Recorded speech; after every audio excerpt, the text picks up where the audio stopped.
और बड़ी खबर आ रही है, हिमाचल प्रदेश के 2 लाख सरकारी कर्मचारी और 1.5 लाख पेंशनर परेशान हैं क्योंकि आज 4 तारीख है, लेकिन राज्य सरकार में सैलरी और पेंशन नहीं आई है। आलम ये है, हालात ये हो गए कि कम आय वाले सरकारी कर्मचारियों का बैंक अकाउंट खाली हो चुका है पूरी तरह से। हिमाचल में कर्मचारियों का वेतन नहीं मिल पाया, पेंशनर्स को उनकी पेंशन नहीं मिल पाई। आज चौथा दिन है सितंबर के महीने का, अभी तक हिमाचल में वेतन नहीं मिल पाया सरकारी मुलाजिमों को। बड़ा सवाल यह है कि आखिरकार हिमाचल प्रदेश सरकार समय पर वेतन और पेंशन क्यों नहीं दे पाई है। इसको लेकर के बड़ा सियासी संग्राम भी छिड़ चुका है। बीजेपी की ओर से आरोप लगाया गया है कि वित्तीय कुप्रबंधन यानी मिसमैनेजमेंट किया गया है। और इस पूरे मामले को लेकर कांग्रेस की जो सरकार है वहां पर सुखविंदर सिंह सुक्खू की, उसने ठीक से फाइनेंशियल प्लानिंग नहीं की, जिसको लेकर के ये समस्याएं सामने आई हैं। वहीं सुखविंदर सिंह सुक्खू का ये आरोप है कि जो पिछली सरकार थी जयराम ठाकुर की, यानी कि जो बीजेपी की सरकार थी, उसने जो अनाप शनाप खर्च किए थे, इस वजह से वित्तीय संकट पैदा हुआ है।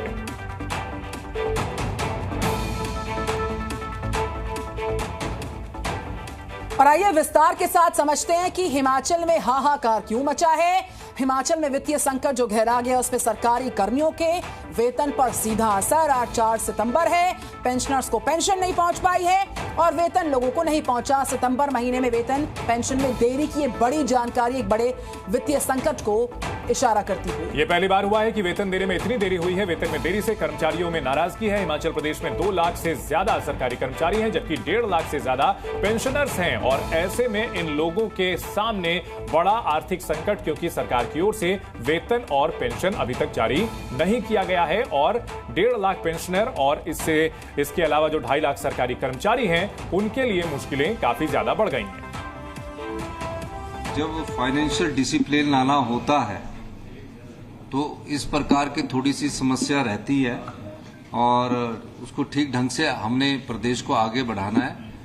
बोर्ड निगमों की और इनकी सैलरी तो निकल रही है, जो सरकारी विभाग है उसमें थोड़ा सा सिस्टम को ठीक कर रहे हैं और निश्चित तौर पर अभी आने वाले समय में जो उनकी सैलरी है उसको निकाल दिया जाएगा। देखिए, गारंटियों का बहुत बड़ा असर है। ये गारंटियां फ्रीबीज बांटने की और चुनाव में सत्ता हासिल करने की जो होड़ झूठ बोल करके जो लगी हुई है, मुझे लगता है कि उसके लिए ये सारी जिम्मेवारी अगर है तो कांग्रेस पार्टी के नेतृत्व की है। और इससे मुझे लगता है कि बार बार जो खटाखट गारंटियों का जिक्र करते हैं, इससे सीखना चाहिए। तो सुना आपने कि बीजेपी आरोप लगा रही है कि जो खटाखट स्कीम्स का दावा कांग्रेस करती है, राहुल गांधी करते रहे हैं, ये उसका दुष्परिणाम है। लेकिन आपको बताते हैं कि हिमाचल प्रदेश में आखिरकार ये संकट क्यों आया है। दरअसल हिमाचल प्रदेश सरकार पर 94,000 करोड़ से ज्यादा का कर्ज है। तो पुराना कर्ज चुकाने के लिए लोन और साथ ही जो कर्मचारी और जो पेंशनर्स हैं, उनकी देनदारी अभी बकाया है और 10,000 करोड़ की देनदारी बकाया है। ओपीएस बहाली से जो इकोनॉमी है पूरे सिस्टम की, उस पर सीधा असर पड़ा है। मुफ्त की जो योजनाएं हैं उससे भी सरकारी खजाने पर काफी बुरा असर पड़ा है। 18,000 करोड़ के बोझ का अनुमान है और कुल मिलाकर के ये तमाम जो फ्रीबीज जिसके दावे किए जाते हैं, ये कहीं ना कहीं राज्य के खजाने पर भारी पड़ रहे हैं। महिलाओं को 1,500 रुपए देने से भी वित्तीय बोझ काफी बढ़ा है।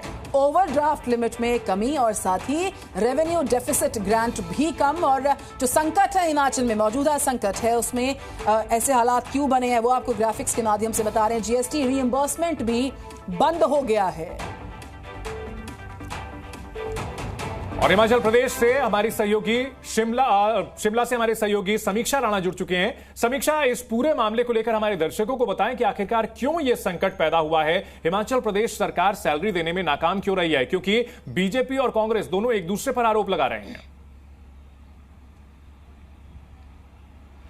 देखिए, बिल्कुल जिस तरह से हिमाचल प्रदेश के इतिहास में पहली बार देखा गया है कि जब कर्मचारियों की सैलरी 4 तारीख तक नहीं आई है और मुख्यमंत्री ये दावा कर रहे हैं कि हिमाचल प्रदेश को सशक्त बनाना है, आत्मनिर्भर हिमाचल बनाना है और पूरे देश में नंबर 1 राज्य 2027 तक टारगेट सेट किया गया है। और मुख्यमंत्री कह रहे हैं कि जिस तरह से लगातार सरकार रिसोर्स मोबिलाइजेशन की तरफ बढ़ रही है, तो आने वाले समय में इस तरह के जो कदम है इसलिए उठाए जा रहे हैं ताकि हिमाचल प्रदेश को सशक्त और आत्मनिर्भर आत्मनिर्भर राज्य बनाया जा सके। लेकिन आप एक बार जरूर समझ लेते हैं कि आरोप प्रत्यारोप जिस तरह से पूर्व की जो बीजेपी सरकार हिमाचल प्रदेश में रही है, नेता प्रतिपक्ष जयराम ठाकुर ये कह रहे हैं कि आर्थिक संकट हिमाचल प्रदेश में गहराता जा रहा है और मुख्यमंत्री अपने बयान लगातार बदल रहे हैं। मुख्यमंत्री ये कह रहे हैं कि पूर्व में जो बीजेपी सरकार हिमाचल प्रदेश में थी उस समय लगातार कर्ज लिया गया और कर्ज के चलते जो है वो कहीं ना कहीं सरकार अब सर्वाइवल नहीं कर पा रही है। तो देखिए, आरोप प्रत्यारोप जरूर चल रहे हैं, लेकिन फिलहाल अगर स्थिति देखें तो कहीं ना कहीं आर्थिक संकट हिमाचल प्रदेश में जरूर गहराता हुआ नजर आ रहा है, क्योंकि 4 तारीख तक सैलरीज जो है वो कर्मचारियों की, पेंशनरों की नहीं मिली है। और अभी तक की अगर बात करें तो जो केंद्र सरकार से राजस्व घाटे की जो किश्त आनी है उस पर अब उम्मीद कहीं ना कहीं टिकी हुई है कि जो 540 करोड़ रुपए की किश्त आनी है तो उसके बाद ये भुगतान किया जा सकता है। वहीं दूसरी बड़ी बात यह है कि जो ओपीएस का हिमाचल प्रदेश में लागू कर दी गई है तो उससे भी काफी ज्यादा नुकसान राजस्व घाटे को जो हुआ है 2000 करोड़ का, उससे कहीं ना कहीं बनता है 900 करोड़ रुपए की जो राशि है वो भी अभी तक केंद्र सरकार के पास है। जो एनपीएस का फंड है वो भी केंद्र सरकार के पास है। तो वहीं हिमाचल प्रदेश में जिस तरह से लगातार बिल्कुल ये तमाम बातें जो समीक्षा आपने बताई हैं जो कि हिमाचल प्रदेश सरकार के खजाने पर काफी भारी पड़ी हैं और इसी वजह से वेतन नहीं आ पाया है निधि, और ये बहुत चिंताजनक स्थिति है। बिल्कुल, जिस तरीके से जितनी भी जनता इस वक्त जी न्यूज को देख रही है और सवाल सबसे बड़ा यह कि इस वित्तीय संकट पर विराम कर लग पाएगा। तो यहाँ पर आपको ग्राफिक्स के माध्यम से बताएंगे जो संकट है जो हिमाचल सरकार के पास इस वक्त मौजूदा स्थिति है और जो विकल्प है वो क्या विकल्प है, हिमाचल सरकार के पास क्या क्या ऑप्शंस हैं। पहला ऑप्शन है लोन लिमिट पूरी खर्च कर दी जाए। विकल्प ये भी है सरकार इस्तेमाल ये करेगी या नहीं करेगी, आने वाला समय बताएगा। आपातकाल के जो हालात है उसमें इसकी जरूरत पड़ सकती है, ऐसे में क्या ये जरूरत पड़ने पर पूरी हो सकती है, परिस्थितियां बदल सकती हैं, पहला विकल्प है। बिल्कुल, विकल्पों के साथ साथ हम अपने दर्शकों को यह भी बता रहे हैं कि जो गारंटीज हैं वो मुश्किलें बढ़ा रहे हैं हिमाचल प्रदेश के खजाने की। तस्वीरें आपको दिखा रहे हैं, साथ ही साथ ये भी बता रहे हैं कि जो स्क्रीन पर वो जो स्कीम्स चलाई गई है कांग्रेस सरकार की ओर से कहीं ना कहीं वो काफी खजाने पर भारी पड़ी है और इस वजह से अब सरकारी जो कर्मचारी हैं उनको पैसे नहीं दे पा रही है सरकार और ऐसे में आने वाली मुश्किलें काफी बढ़ती हुई नजर आ रही हैं। हिमाचल प्रदेश सरकार की ओर से यह दावा किया जा रहा है कि हम आर्थिक तौर पर संबल दे रहे हैं और आगे बढ़ रहे हैं फाइनेंशियल डिसिप्लिन की ओर से, लेकिन जो आंकड़े हैं वो क्या कहते हैं। आरबीआई का जो आंकड़ा है उसके मुताबिक 2021-22 में 73,534 करोड़ का कर्ज हिमाचल प्रदेश के ऊपर था, जो कि बढ़कर के 2022-23 में 86,589 करोड़ हो गया था।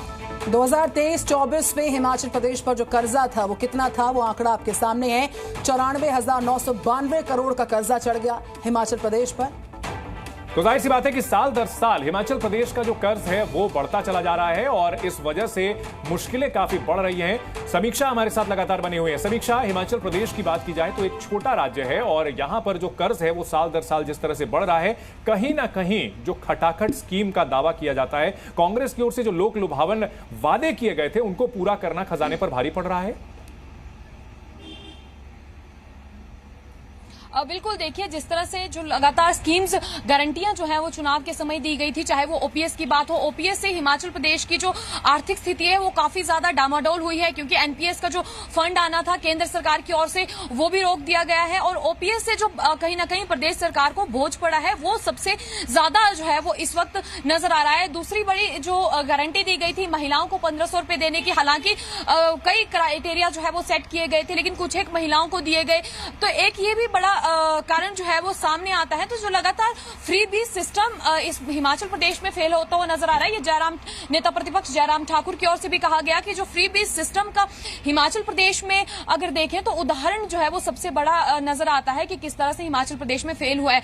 हालांकि वहीं दूसरी तरफ देखें तो समीक्षा, हम लौटेंगे इस खबर पर, जी न्यूज की नजर लगातार है, लेकिन हिमाचल सरकार के पास विकल्पों की अगर बात करें तो वो क्या क्या ऑप्शंस है जिस पर काम कर सकती है और इस संकट से बाहर आ सकती है हिमाचल प्रदेश की सरकार। जो लोन लिमिट है उसे पूरी खर्च कर दी जाए और विकल्प जो देखिए सरकार ये इस्तेमाल नहीं करेगी, साथ ही साथ जो आपातकाल की स्थिति है उसमें इसकी जरूरत पड़ सकती है। दूसरा विकल्प हम फ्लैश कर रहे हैं, उसमें आपको बता रहे हैं कि जो ओवरड्राफ्ट अकाउंट है उससे पैसे दिए जाएं, साथ ही साथ ओवरड्राफ्ट अकाउंट में पर्याप्त पैसे ही नहीं हैं। तो जाहिर सी बात है कि जो पहला विकल्प है वो काफी मुश्किल है, सरकार उसका इस्तेमाल नहीं कर सकती है। और दूसरा विकल्प जो बताया जा रहा है कि ओवरड्राफ्ट अकाउंट से पैसे दिए जाएं, वो भी मुश्किल है फिलहाल, क्योंकि उसमें पर्याप्त पैसा है ही नहीं। और इसके अलावा अगर बात की जाए हिमाचल प्रदेश सरकार के पास जो तीसरा ऑप्शन क्या है, केंद्र से मिलने वाला रेवेन्यू डेफिसिट ग्रांट, जो 6000 करोड़ से ज्यादा पैसा है, सरकार इस मद से सैलरी दे सकती है। यानी बहुत लिमिटेड ऑप्शंस दिख रहे हैं यहां पर हिमाचल प्रदेश सरकार के पास, और देखना होगा कि आने वाले दिनों में इस समस्या से कैसे निजात पाने के लिए आगे बढ़ती है सरकार। और आप जिस दफ्तर में काम करते हैं वहां पर अगर महीने की आखिरी तारीख को सैलरी नहीं आती है और 3 तारीख बीत जाने तक भी सैलरी नहीं आती है, कुछ अता पता नहीं चलता है, तो आपको कैसा महसूस होगा? ये सब कुछ हो रहा है हिमाचल प्रदेश में अभी सरकारी कर्मचारियों के लिए, क्योंकि अगर ऐसा होता है किसी के साथ तो उसकी टेंशन बढ़ सकती है। टेंशन में हिमाचल प्रदेश के 2 लाख से ज्यादा सरकारी कर्मचारी और 1.5 लाख पेंशनर हैं, क्योंकि आज 4 तारीख बीत चुकी है, लेकिन सैलरी और पेंशन अब तक नहीं आई है। हालात ये हो गए हैं कि कम आय वाले सरकारी कर्मचारियों का बैंक अकाउंट पूरी तरह खाली हो गया, क्योंकि खटाखट वाली सैलरी दे नहीं रहे हैं।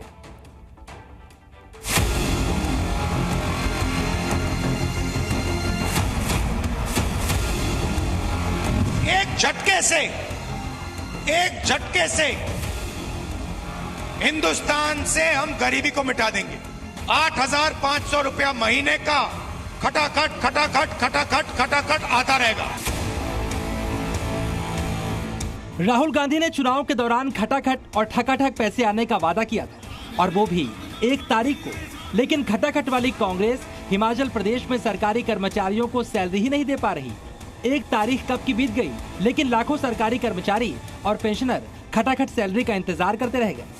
हिमाचल प्रदेश के सरकारी कर्मचारियों की बिन सैलरी क्या स्थिति है, खुद उनकी जुबानी सुनिए। कहते उनके घर में कोई गेस्ट आए थे तो उन्होंने उनको ब्लैक टी पिलाई, क्योंकि उनके पास पैसा नहीं था ना, मतलब दूध लेने के लिए तक पैसा नहीं था, कहते उनके पास। मेरे खाते में जो है केवल 2 रुपए बचे हैं, और अब मुझे अपनी वाइफ की टेस्ट के लिए भेजना है। इसी महीने 4-5 तारीख को उनको भेजना था। ये हिमाचल प्रदेश के सरकारी कर्मचारियों के हालात हैं। किसी के अकाउंट में 2 रुपए बचे हैं तो किसी के पास दूध खरीदने के पैसे भी नहीं।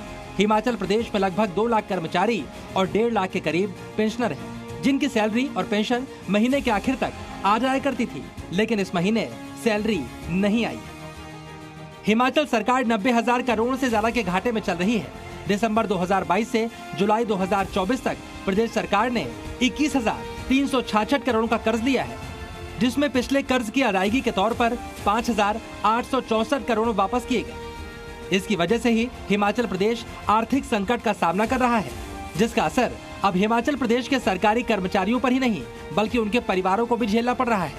हिमाचल आर्थिक संकट के दौर में से गुजर रहा है, इस बात को स्वीकार करना चाहिए। कर्मचारियों को सैलरी नहीं मिल पाई, पेंशनर्स को पेंशन नहीं मिल पाई। आज तारीख 3 निकल गई है और मुख्यमंत्री ने भी शायद स्पष्ट कर दिया कि अभी नहीं मिल पाएगी।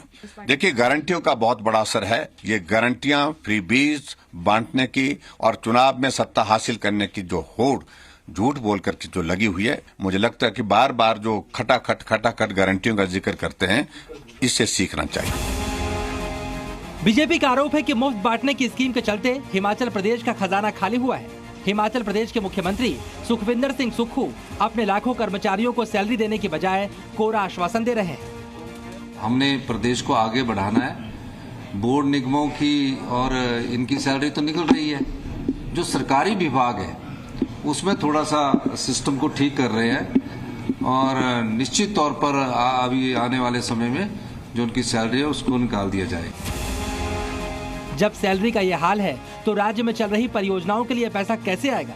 हिमाचल में सैलरी संकट से सवाल यह भी उठता है कि आर्थिक संकट के लिए मुफ्त वाले वायदे जिम्मेदार हैं। सूत्रों के मुताबिक हिमाचल सरकार 5 तारीख को अपने कर्मचारियों और पेंशन धारकों के अकाउंट में पैसे ट्रांसफर करेगी। मतलब अगले 2 दिनों तक कर्मचारियों को अपने खाली बैंक अकाउंट से ही काम चलाना पड़ेगा या फिर रिश्तेदारों से उधार मांगना पड़ेगा। आरोप तो ये भी है कि जो कर्मचारी सरकार के खिलाफ आवाज उठा रहे हैं उनके तबादले किए जा रहे हैं। संदीप सिंह, जी मीडिया, शिमला।